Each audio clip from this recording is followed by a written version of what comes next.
ओम नमो भगवते वासुदेवाय। सभी भक्तगण को मेरा नमस्कार। पुत्रदा एकादशी व्रत कथा। पौराणिक कथाओं के अनुसार एक समय में भद्रावती राज्य का राजा सुकेतुमान था।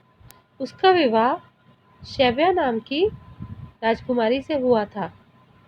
उसके राज्य में हर प्रकार की सुख सुविधा और वैभव था।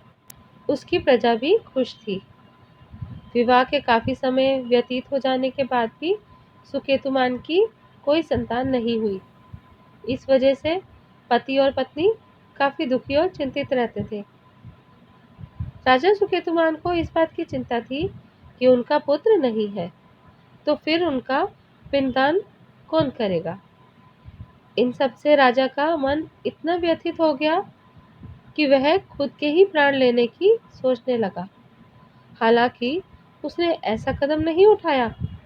राजकाज से भी उसका मन उचट गया। ऐसे में वह एक दिन वन की ओर प्रस्थान कर गया। राजा चलते चलते एक तालाब के किनारे पहुंच गया। वह दुखी मन से वहां बैठा हुआ था। तभी उसे कुछ दूरी पर एक आश्रम दिखाई दिया। वह उस आश्रम में गया। वहां उसने सभी ऋषियों को प्रणाम किया। तब ऋषियों ने उससे इस वन में आने का कारण पूछा। तब राजा ने अपने दुख का कारण बताया। ऋषि ने राजा सुकेतुमान से कहा कि संतान प्राप्ति के लिए उनको पौष मास के शुक्ल पक्ष की एकादशी का व्रत विधि पूर्वक रखना होगा। ऋषि ने पुत्रदा एकादशी व्रत की महिमा का वर्णन किया। अपनी समस्या का हल पाकर राजा वहां से खुश होकर वापस अपने महल में आ गया।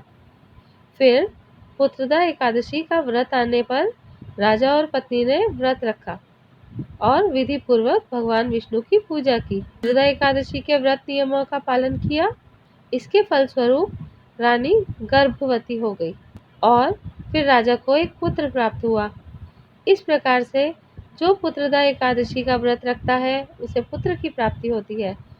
जैसे भगवान विष्णु जी ने इनकी इच्छा पूरी करी, उसी प्रकार से भगवान विष्णु जी इस कथा को सुनने वालों की सभी मनोकामनाएं पूर्ण करें। ओम नमो भगवते वासुदेवाय।